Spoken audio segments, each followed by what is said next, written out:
సంక్రాంతి అంటే రైతులకు, వ్యవసాయానికి ప్రత్యేకమైన పండుగని మాజీ సీఎం బీఆర్ఎస్ అధినేత కేసీఆర్ అన్నారు.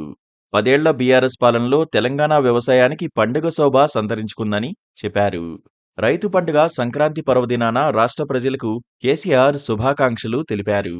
భోగితో ప్రారంభమై మకర సంక్రాంతి, కనుమతో 3 రోజుల పాటు సాగే సంక్రాంతి పండుగ వ్యవసాయాధారిత పల్లె సంస్కృతిలో ప్రత్యేకతను చాటుకుందని పేర్కొన్నారు. పండిన పంటల రాసులతో ఇండ్లు కలకల్లాడుతుండగా రైతు జీవితాల్లో సంక్రాంతి శోభ నిండుదనాన్ని సంతరించుకుంటుందని తెలిపారు. రంగవల్లులతో, భోగి మంటలతో, గొబ్బెమ్మలతో, గంగిరెద్దుల ఆటలతో పిల్లలు, పెద్దలు ఆనందోత్సాహాల నడుమ జరుపుకునే ప్రకృతి పండుగ మకర సంక్రాంతని అన్నారు. నూతన తెలంగాణ రాష్ట్రంలో వ్యవసాయం పండుగ కావాలని, పాడి పంటలతో రైతు కుటుంబాలు సంతోషంతో నిండాలని నాటి బీఆర్ఎస్ ప్రభుత్వం అనేక పథకాలు ప్రారంభించిందని గుర్తు చేశారు.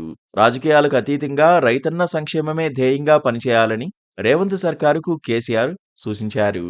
వ్యవసాయం, దాని అనుబంధ రంగాల అభివృద్ధి, రైతు సంక్షేమమే తొలి ప్రాధాన్యతగా నాడు అమలు చేసిన కార్యాచరణ 10 ఏళ్ల అనతి కాలంలో సత్ఫలితాన్నిచ్చిందని వివరించారు.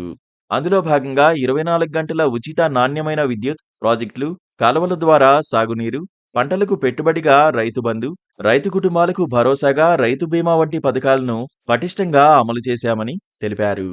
తద్వారా సాధించిన వ్యవసాయ ప్రగతి ప్రపంచవ్యాప్తంగా పలు ప్రశంసలు పొందిందని, దేశానికి ఆదర్శంగా తెలంగాణ నిలిచిందని గుర్తు చేశారు.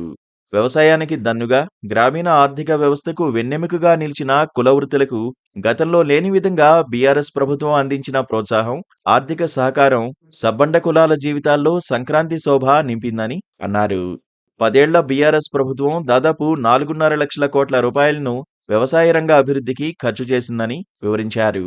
రైతు జీవితాల్లో వెలుగులు నింపాలనే దృఢ సంకల్పంతో ముందుకు సాగామని చెప్పారు. ఉమ్మడి రాష్ట్రంలో దండుగన్న తెలంగాణ వ్యవసాయం బీఆర్ఎస్ హయాంలో పండుగలా మారిందని కేసీఆర్ పునరుద్ఘాటించారు. రాజకీయాలకు అతీతంగా రైతన్న సంక్షేమమే ధ్యేయంగా రాజీ పడకుండా 10 ఏళ్ల ప్రగతి ప్రస్థానాన్ని నేటి ప్రభుత్వం కొనసాగించాలని సూచించారు. తద్వారా రైతు పండుగ సంక్రాంతి వేడుకలకు వన్నె చేకూర్చిన వారిమవుతామని అన్నారు. Please subscribe to Please subscribe to KTV Telugu. KTV Telugu. KTV Telugu. KTV Telugu. KTV Telugu channel.